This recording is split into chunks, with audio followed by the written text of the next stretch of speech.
Big boss Malayalam season 6 live അപ്ഡേറ്റ്സിലേക്ക് പോകാം. കുറച്ചു മുന്നേ ലൈവിൽ ക്യാപ്റ്റൻസി ടാസ്കിലേക്കുള്ള നോമിനേഷനും ആണ് നടന്നത്. ഈ പ്രാവശ്യത്തെ ക്യാപ്റ്റൻസി ടാസ്ക് ഒരു ബാലറ്റ് വോട്ടെടുപ്പിലൂടെയാണ് നടക്കുന്നത്. കുറച്ച് ഡിഫറൻ്റ് ആണ്. ഓരോ ടീമിൽ നിന്നും ഓരോരുത്തർക്കായി വരാമെന്ന് ബിഗ് ബോസ് അനൗൺസ്മെൻറ്റ് ചെയ്തു. അങ്ങനെ ചർച്ചകൾ നടന്നു. അങ്ങനെ നമ്മുടെ ഇപ്പോഴത്തെ പവർ ടീമിൽ നിന്ന് ഗബ്രി ആണ് വന്നത്. അതുപോലെ തന്നെ ജിൻഡോയുടെ ടീമിൽ നിന്ന് ജിൻഡോ ക്യാപ്റ്റൻസി ടാസ്കിലേക്ക് വന്നു.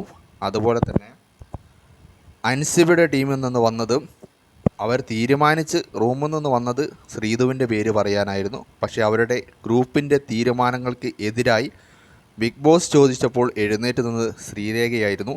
അതിൻ്റെ പേരിൽ ശ്രീധുവും ശ്രീരേഖയും അതുപോലെ തന്നെ അവരെ ഗ്രൂപ്പും തമ്മിൽ വലിയ വാക്കുതർക്കങ്ങൾ അതിനുശേഷം നടന്നു. അതുപോലെ തന്നെ അടുത്ത ആഴ്ചയിലെ പവർ ടീമിന് ക്യാപ്റ്റൻസി ടാസ്കിലേക്ക് മത്സരിക്കാൻ സാധിക്കില്ല.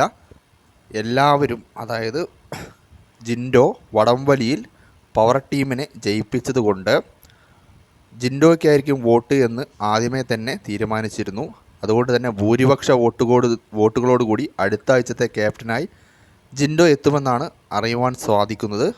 വോട്ടെടുപ്പ് വൈകുന്നേരമാണ് നടക്കുക.